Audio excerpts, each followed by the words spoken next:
excelentíssima juíza de direito, Aline Damasceno.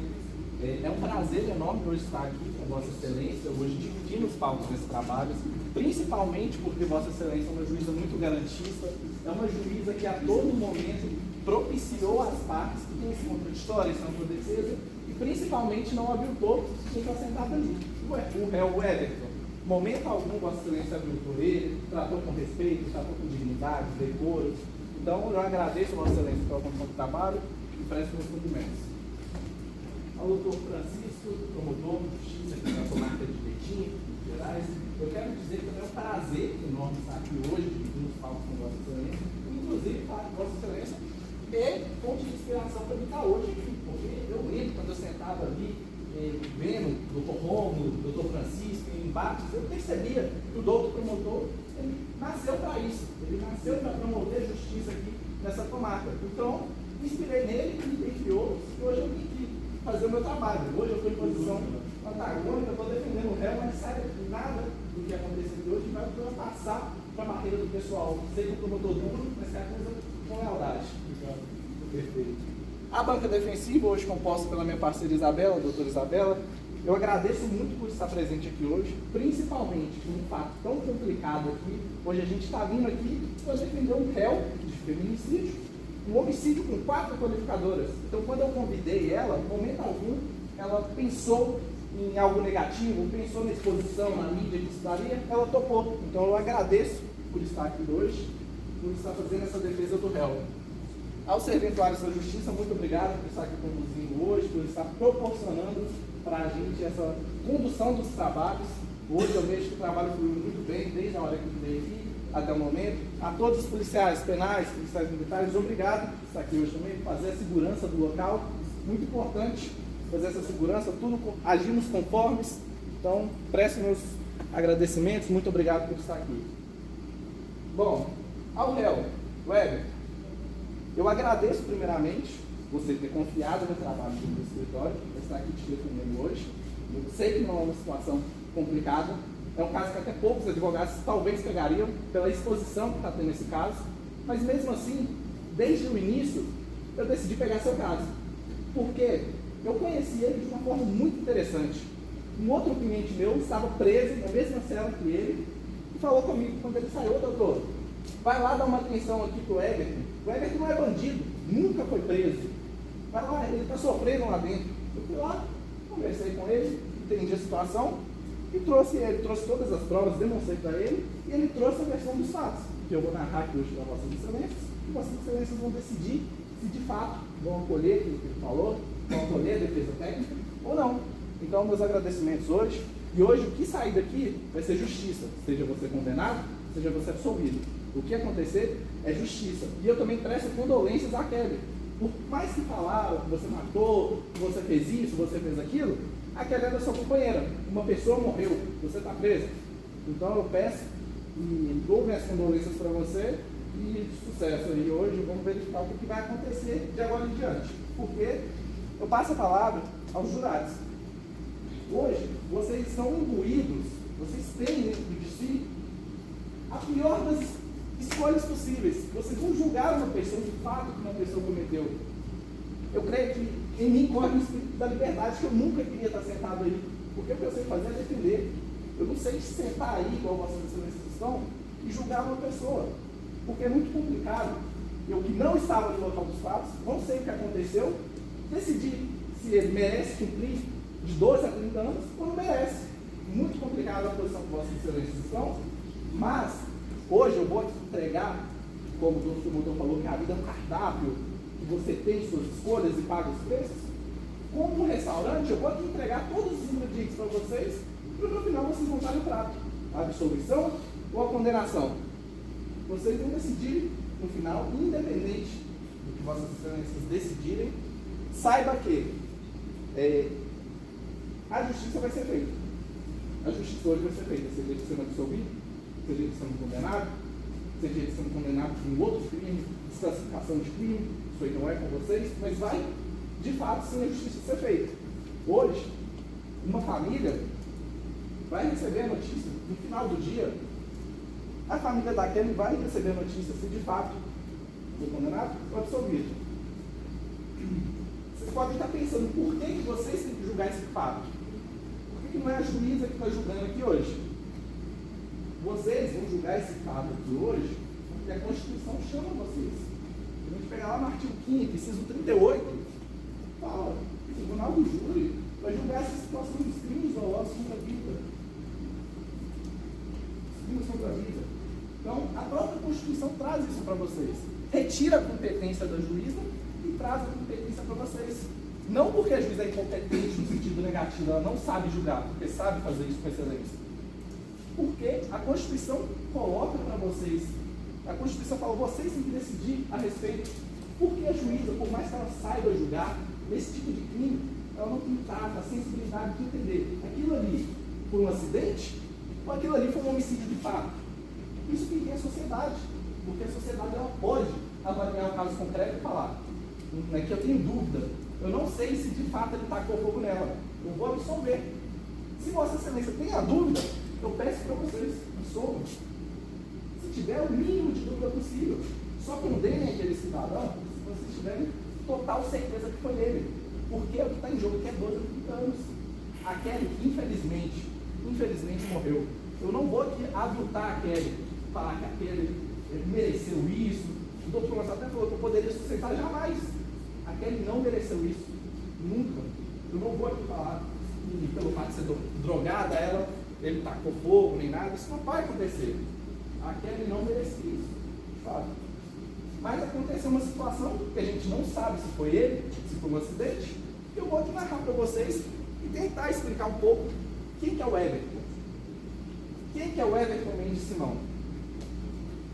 A gente está falando aqui de uma pessoa primária, uma pessoa que nunca respondeu nenhum processo criminal. Primária. Tem bons antecedentes, pessoa trabalhadora, saiu lá do Rio de Janeiro, veio para cá para trabalhar, conseguiu emprego. A gente está falando desse Everton.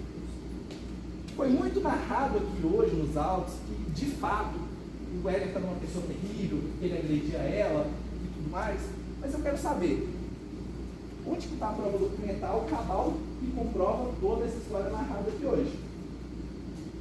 Foi falado muita coisa aqui sobre ele. Ah, mas lá no Rio de Janeiro, ele extorquiu meu avô, que não sei o quê. Cadê a prova? Cadê um boletim de ocorrência? Alguma coisa que comprova o que o Everton fez? Não tem. As filhas, eu entendo o sentimento. Se minha mãe vai para o Rio de Janeiro, meu padrasto sai no jornal, meu padrasto botou fogo nela, eu quero matar o meu padrasto. Sentimento de vingança é normal.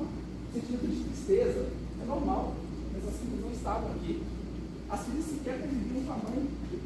Uma morava com o pai desde os 9, a outra morava com o tio, a tia, desde os 2, desde os 3, perdão. Então, as filhas não cresceram no contexto com a mãe. As filhas não tinham esse hábito de conversar com a mãe, de saber da vida da mãe. Tanto é que as filhas falaram. Eu nunca vi o Everton, eu fui ver ele depois por ligação. Escutar as filhas na cara. Aqui. Ainda, sim, toda a situação, todos os elementos que falaram contra o Everton, eu perguntei para as vítimas, vocês viram alguma coisa acontecer? As testemunhas, a filha, a Kailane e a Odilene, foi bem categórico de dizer, eu nunca vi nada acontecer. Eu sempre escutei. Os familiares falaram. Vocês viram aqui, a gente fez o depoimento delas, sempre foi algo que o familiar falou, não foi algo visto, não foi algo que elas pegaram com a própria retina e falaram assim, ó, ele aqui bateu nela. Não foi, não teve, visualizou. Aí vamos imaginar que ele batia, que ele agredia, que ele fazia qualquer coisa com ela. Não tem nada, nenhum tipo de denúncia, nada. Não tem um aviso à polícia, nunca chamou a polícia na vida e falou, ó, ele está me batendo.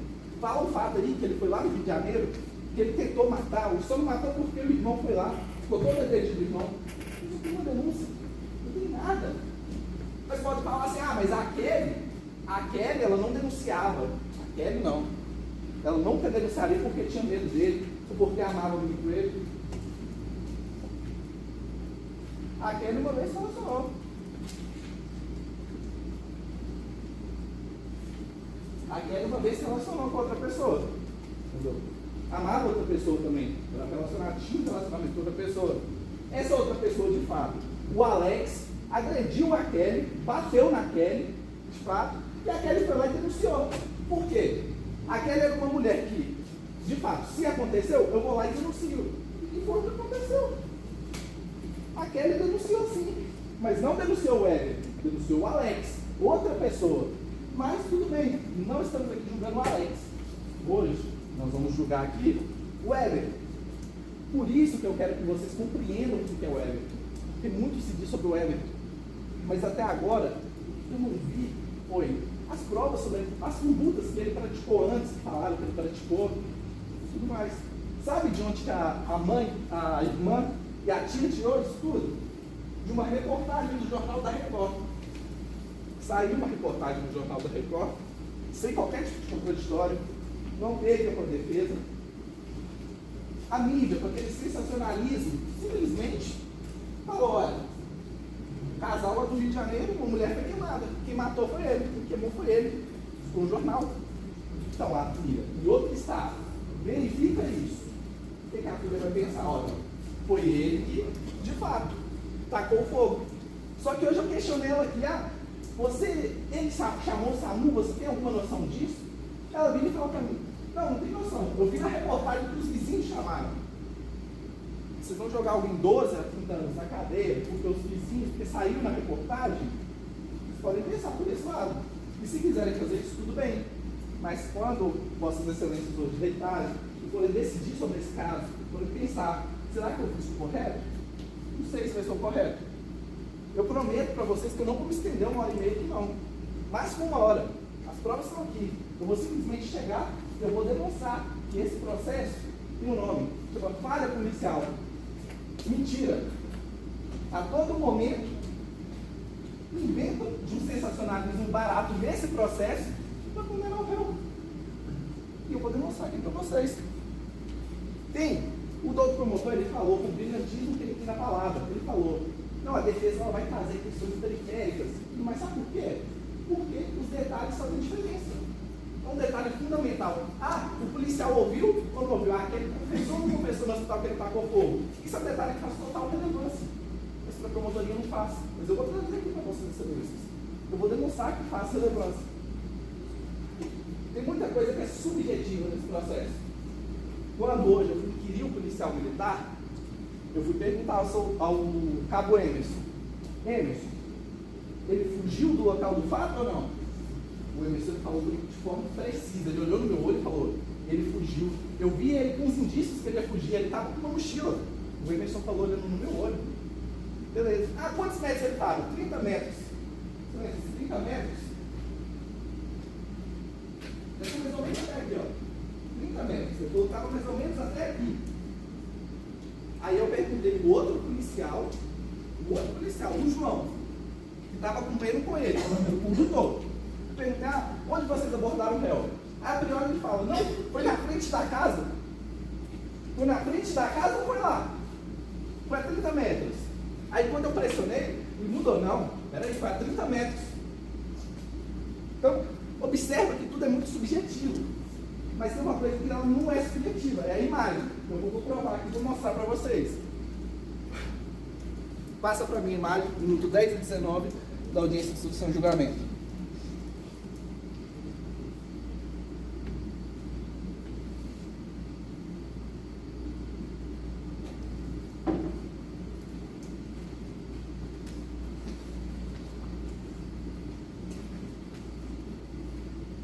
De contato com a Kelly. Volta um pouquinho antes, Fomos até o hospital. Lembra que foi questionado o policial? Isso lá mais pra frente dos fatos. Eu vou ir voltar o tempo todo nos fatos. Só assim, eu vou, volto. O que eu faço é demonstrar o que está no processo, as provas. E demonstrar a confiabilidade dos policiais militares. Ali a gente tem policiais que honram a profissão e aqui a gente tem um policial que a todo momento diz algo. A gente não sabe se aconteceu, se não aconteceu. A gente tem que pegar e verificar. Vamos dar credibilidade a esse tipo de pessoa que fala que o Everton foi lá, conversou com a vítima, e a vítima falou que ele tacou fogo, ou vamos dar credibilidade a outro tipo de pessoa? Solta para mim, por favor. E ele jogou algo. Preparem a pergunta da promotora. Entendi. Depois disso, os senhores chegaram aí até o hospital? Tiveram algum tipo de contato com a Kelly? Fomos até o hospital. Ela se encontrava na sala de emergência do hospital, né? Com o corpo muito queimado. Ela estava passando pelos procedimentos de socorro lá, estavam aplicando medicamentos nela, estava gritando muito. O pessoal só, acho que cedeu ela lá e ela conseguiu pagar. Entrevistar ela em si, nós não conseguimos, tendo em vista a gravidade dela. Entrevistar em si, nós não conseguimos, tendo em vista a gravidade que ela estava. Coloca. Não, dá pausa, só para eu mostrar uma coisa. Pausa, por favor. Lembra, entrevistar em si a gente não conseguiu ter em vista a gravidade que estava. Aí o mesmo policial que afirmou que ele não conseguiu entrevistar a Kelly, o mesmo policial, ele veio cá, isso aqui, excelências, é um boletim de ocorrência, redigido pelo policial. Eu vou mostrar aqui para vocês, Emerson Gomes Alves. É o mesmo? Ele ali, ó. O Emerson, ele que redigiu, ele que escreveu. Entendeu? O Emerson que escreveu esse documento. Ele narra nesse documento o seguinte: essa equipe se deslocou ao Hospital Regional de Betim em contato com a vítima Kelly, que pouco pôde nos informar sobre o fato, tendo em vista que se encontrava em choque e passando por atendimento médico de urgência. Relatou apenas que está gestante de aproximadamente 2 meses e que nessa data, após uma conversa com seu companheiro, este jogou álcool em suas vestes e em seguida até o fogo. Isso aqui, ele simplesmente falou assim, ó, eu fui lá no hospital, conversei com a Kelly, e a Kelly falou para mim, não, o Everton, ele atirou fogo, a Kelly falou que ela estava grávida, a Kelly falou isso tudo. Mas para o promotor, ele falou que não conseguiu conversar com a Kelly. Vocês observam como é que os detalhes fazem diferença? Uma hora ele consegue conversar com ela, outra hora ele não consegue conversar. E o que basicamente liga o Everton ao fato é simplesmente isso. É a palavra do policial que diz que ele conversou e não. Porque se fosse outro policial, entendeu, que fosse lá, ele poderia verificar os elementos do fato do acidente. Mas continuando, ele não escreveu só aqui não. Só demonstrar para vossas excelências. Ele foi para a delegacia também. Foi para a delegacia. Quando ele chegou na delegacia, ele deu a sua versão dos fatos também. Ele explicou também na delegacia. Ele falou aqui, ó.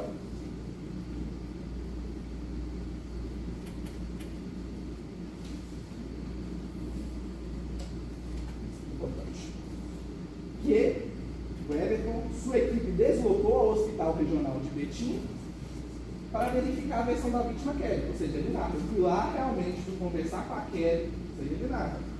Porém, a Kelly ela estava em estado de choque, ela estava passando por atendimento médico de urgência.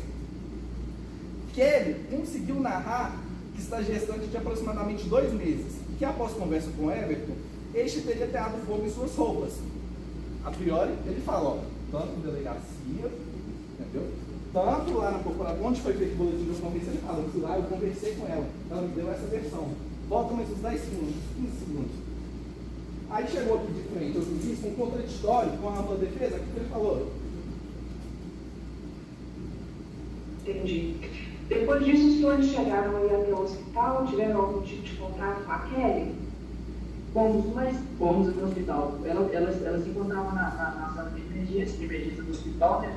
Com o corpo muito queimado. Ela estava passando pelos procedimentos de socorro lá, estava aplicando medicamentos nela, estava gritando muito. O pessoal só, acho que cedeu ela lá e ela conseguiu apagar. Entrevistar ela nós não conseguimos, tendo em vista a... Entrevistar ela ele não conseguiu, só para vocês verem de novo. Agora continua. Olha ele explicando a doutora promotora. A doutora promotora falou com ele, vai, você escreveu aqui, aí ele muda a versão. Mano, a gravidade dessa situação. Policial, no Redes constou que ela chegou a falar que o Everton jogou fogo nela, jogou álcool e fogo nela. Na verdade, ela não falou diretamente para ele. Ela não falou diretamente. No hospital, né? Ela gritava. Ele mudou. Entendeu? Volta de novo. Ela estava no hospital naquele momento. Volta só um pouquinho. Policial, no Regis constou que ela chegou a falar que o Everton jogou fogo nela, jogou álcool e fogo nela. Na verdade, ela não falou diretamente pra gente. Ela gritava no hospital, né? Ele jogou fogo em mim, ele jogou fogo em mim, entendeu? Pronto. Só para explicar a vocês o nível de investigação que foi feito, nível de prisão em flagrante que foi feita, que hora, quando é para beneficiar, quando é para prender alguém, aí tudo bem. Aí a gente foi lá e conversou. Mas quando é submetido sobre o contraditório, sobre a ampla defesa, o policial mudou a versão dele dos fatos. E só para esclarecer um ponto, que o promotor trouxe, que eu achei interessante, é que o réu ele teria dado 3 versões dos fatos. O promotor falou que o réu mudou de versão várias vezes. Eu vou explicar para vocês, excelências, o que aconteceu de fato. A versão é quando sai da sua boca, quando você fala, olha, eu fiz tal coisa, é isso. Não que o policial falou para ele. O policial falou que ele confessou. Ele chegou aqui e falou, não confessei com o policial. Mas tudo bem, vamos lá. Aqui tem um auto de prisão em flagrante dele. Ele chegou em frente ao delegado, ele falou que iria exercer o direito dele de permanecer em silêncio e ia responder somente para um juiz. Ele usou o direito dele de silêncio, não pode ser interpretado como prejuízo. Ele fez o que ele achou que deveria. Tudo bem, então vamos lá. Ele não deu nenhuma versão até agora. A versão quem deu foi a polícia militar. O policial falou isso. O mesmo policial que fala uma hora que de fato foi lá conversar e que não foi conversar. O mesmo policial que muda constantemente a versão. Aí teve audiência de instrução e julgamento, que foi essa aí que está passando. Eu adianto para vocês. O juiz perguntou, você quer falar ou quer ficar em silêncio? Ele foi instruído pelo defensor público a ficar em silêncio. Sabe por quê? Porque nada que ele disser aqui hoje vai mudar a decisão de pronúncia de um juiz, não vai mudar a decisão de pronúncia de um promotor. Então a gente tem que falar com quem a gente acredita na gente. Então não fazia sentido ele falar, ele tem que convencer, ele tem que levar, ele tem que trazer para vossas excelências. São vocês que vão julgar ele. Vocês são pessoas da sociedade, são pessoas capacitadas. Vocês têm que julgar ele, não é a promotora, não é o juiz. E hoje, quando ele veio aqui da versão dele dos fatos, que aí sim foi a primeira, eu não deixei de responder tanto as perguntas da juíza quanto a juíza da promotoria, pelo simples fato de que a gente não deve conversar com quem não acredita na gente. Se a promotoria está falando que foi ele que cometeu, por que ele vai conversar com a promotoria? Ele tem que responder os meus questionamentos para vossas excelências. E ele deu uma versão válida aqui, de fato. Ele deu uma versão hoje nos autos que eu vou explicar para vocês já te adianto, que eu vou explicar, mas a priori vou só voltar aqui, tem diversos erros aqui, que até me perco. Esse é o primeiro. Tem o policial João Marcos também, foi aquele que a gente ouviu aqui. O João Marcos, eu perguntei para ele, você conversou com as testemunhas? Ele falou que nossas excelências são provas. Acho que eu conversei com o dono da casa. Chegou o dono da casa aqui hoje e falou, eu não conversei com o policial meu não. O policial falou, o dono da casa falou. Então veja, a polícia disse que foi lá e conversou. O próprio dono da casa falou, não, ele não conversou comigo, a polícia. Quem está mentindo? Os policiais, que toda hora mudam a versão dos fatos, ou o senhor aqui, que mal sabia o que estava fazendo aqui, o senhor simples, o senhor humilde. Deu para ver que ele não estava sabendo o que falaria aqui. Tanto é que eu nem apertei nem nada, eu deixei seguir. A gente vê uma diversa série de coisas. Mas continuando, os policiais falaram, vocês conversaram com algum vizinho, com alguma testemunha? Os policiais militares, mas a gente até conversou, mas quem que foi? Não fala quem foi os vizinhos que conversaram, não fala quem que os vizinhos relatou, só fala que foi, mas quem? Eu quero saber no processo com quem que eles conversaram. Por que as pessoas que eles conversaram não foi dar o depoimento na delegacia? Mas tudo bem. Aí a gente tem um policial civil. A gente tem um policial civil aqui. Esse policial civil nem ia vir aqui no Júnior hoje. Quem ia vir era uma outra policial civil. Era a Ruth. A Ruth está de férias, legítimo, curtindo suas férias, e ela não pode vir. Então o promotor certamente chamou o outro policial para depor aqui hoje. Eu vim cá, eu fiz 15, 30, 20 perguntas para ele. Eu não soube responder nada, ele não lembra de nada. Mas, quando é para prejudicar, Quando a pergunta vem da acusação, aí ele lembra. Aí ele ratifica tudo. Ele ratifica tudo que ele escreveu, mas ele não lembra. Como que a gente ratifica algo que a gente não lembra? É isso que eu quero colocar, esses questionamentos. Eu poderia ficar falando aqui uma série de coisas aqui para descredibilizar talvez o trabalho policial que não foi feito da forma correta. Mas eu vou me ater somente a tudo que foi narrado aqui aos autos.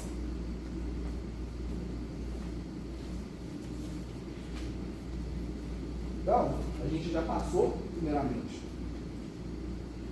explicando quem que é o réu, pessoa primária, não tem antecedente nenhum, nada, e a gente já explicou diversos erros policiais que aconteceram aqui no processo. Eu quero explicar para vocês a dinâmica do crime, porque o doutor promotor falou que não entendeu muito bem, mas eu vou explicar com base nas provas. Eu vou demonstrar as fotos aqui para Vossa Excelência, para vocês verem o que foi perguntado, o que aconteceu. Vai lá no processo, vai naquele laudo para mim.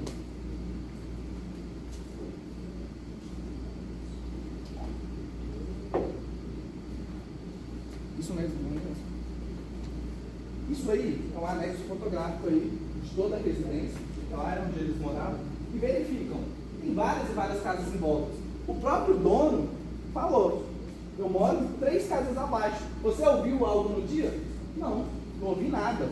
Não houve grito, não houve briga, não houve nada. Mas aqui foi o tempo todo explorado.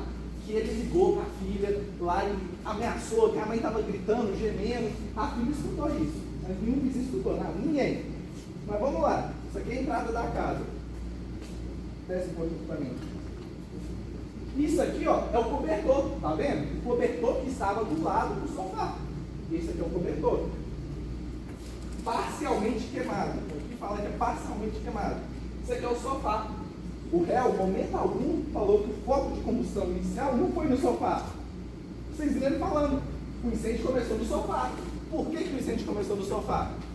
Ora, eu liguei para a filha dela, ela não gostou disso aí. Chegando lá, ela me chamou na sala. Eu estava com o álcool assim na mão. Ela me empurrou, isso é natural. Empurrou ele e o álcool caiu nela. Até aí tudo bem, foi isso que ele falou. O doutor promotor não entendeu. Ele estava na sala, com álcool na mão. A Kelly tinha usado droga no dia. Eu não estou falando isso da minha cabeça. Tem um relato aqui dela aqui. Ela fala no hospital.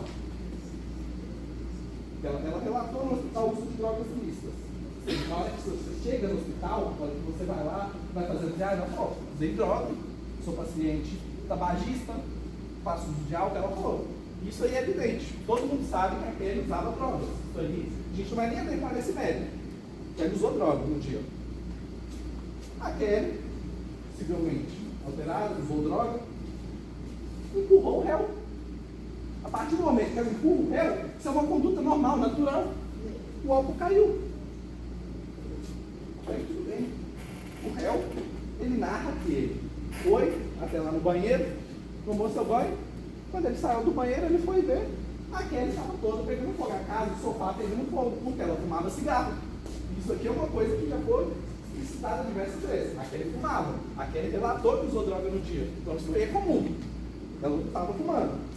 Agora, Vossa Excelência, imagina um ato. Imagina, ó, isso aqui é algo. Caiu no sofá, caiu na Kelly, e ela acende o cigarro ainda. Minha mãe sempre falava, ó, não mexe com álcool e fogo não, dá problema. Imagina ela fazendo isso. Imagina ela ainda usando droga. O fogo pegou, de forma natural. Isso é a versão dele. Isso é o que o réu trouxe aqui para vocês. O fogo pegou, tá tudo bem.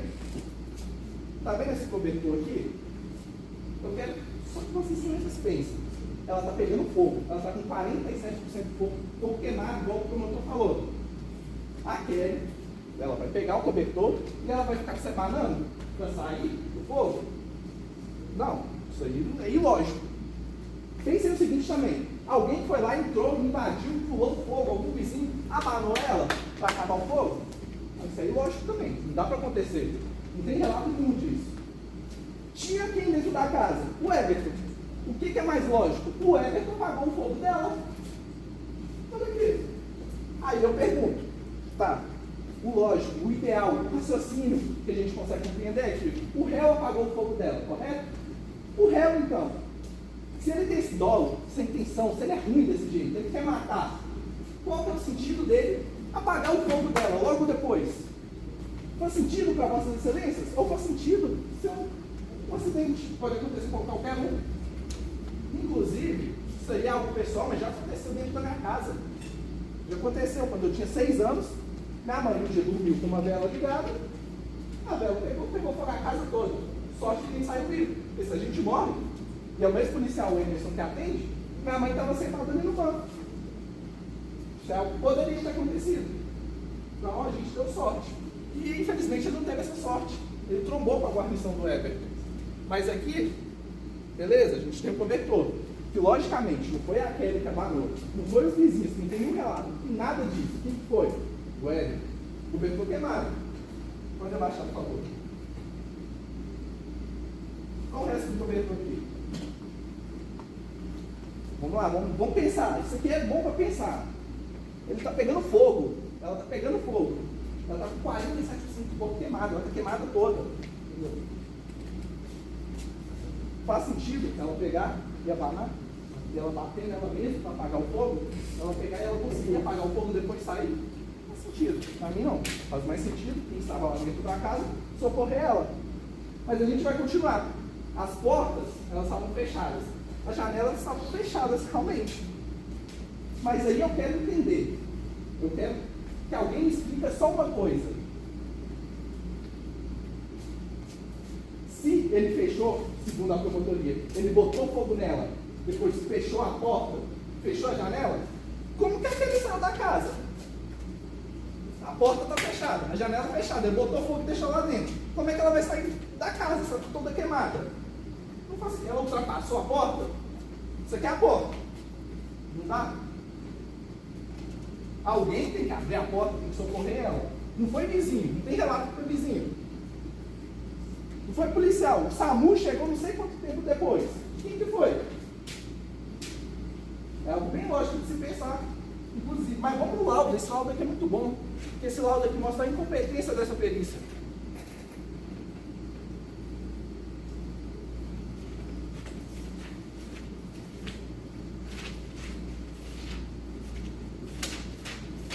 Para abrir aqui para vossas excelências, o laudo, para entender. Na língua portuguesa, existe um elemento que chama ou. O ou geralmente é 2 hipóteses. Ou algo acontece, ou algo não acontece. O doutor promotor leu, inclusive, a causa do incêndio. Vou ler de novo, a gente está com tempo? Eu vou ler. Os peritos averiguaram a causa do sinistro, baseou o método de exclusão de motivos, ou seja, eles excluíram os motivos, em virtude do local.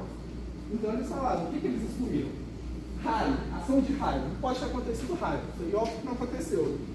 Queda de foguete, não. Reação exotérmica da natureza, não. Várias coisas aqui eles colocaram. Aí no final, eles colocam o seguinte.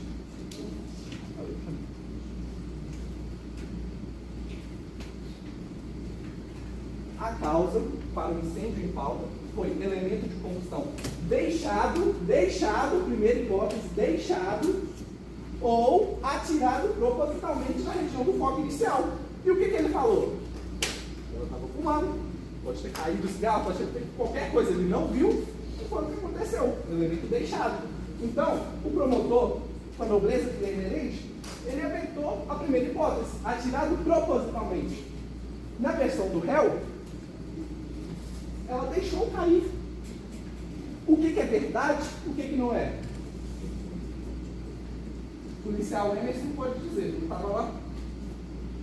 João não pode dizer, ele não estava lá. As filhas, 600 km de distância.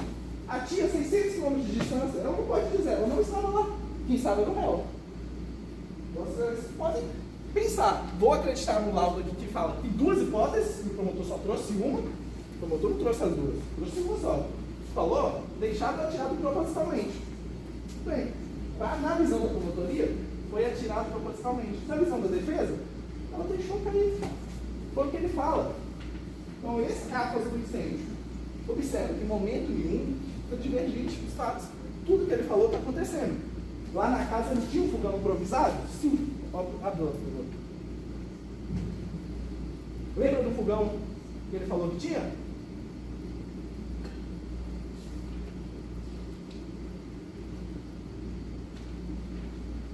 Ele tinha sim. Ele tinha um fogão em casa. Improvisado esse fogão. E tudo bem. Momento algum, ele virou e falou assim, não, eu estava com um fogão na mão improvisado e derramou nela. Não foi isso que foi pactuado, não. Ele falou que ele estava com um álcool na mão. Ele deixou cair o álcool. Isso é a primeira hipótese. É o que ele fala. E que tem certa relevância e fundamento. A versão dele tem total fundamento na história. Se for parar, sabe a história. Pode ver isso aí. Aqui o galão, eles tinham algo em casa assim, mas esse algo era com o intuito de botar fogo, de agredir? Não, ele não tinha nem fogão em casa. Ele tem que cozinhar a comida dele. Aqui a comida dele, olha que tem de comida. O que ele é? A que ele passava um mês. Era isso aqui, ó. Agora, se fosse numa casa, num bairro nobre, moro aqui em Betim, se fosse num galho da vida, isso aqui não era homicídio, não. A polícia ia fazer um laudo direito. A polícia ia verificar de forma correta. Ia fazer pelo menos escutar as testemunhas. Nem isso fizeram. Escutaram o Altair em delegacia. Não escutou nenhum outro vizinho. Quem estava perto do local, o vizinho, não escutou. Mas a filha, que estava a 600 quilômetros, que nem sabia, que não conversava com a mãe direito, que ficava de um mês para conversar com a mãe. A Odilene, que estava 2 meses brigada, eles conversaram, a polícia sim, mas quem estava lá do lado do local, que pode afirmar, o réu, não voltou fogo. Isso aí não conversou. Mas, tudo bem, é só uma indagação para Vossa Excelência pensar. Isso é algo periférico ou é algo central? Volta lá na audiência, por favor. Vai no depoimento do... Isso, esse é o 19. Eu vou trazer para vocês aqui o depoimento do médico. É do médico.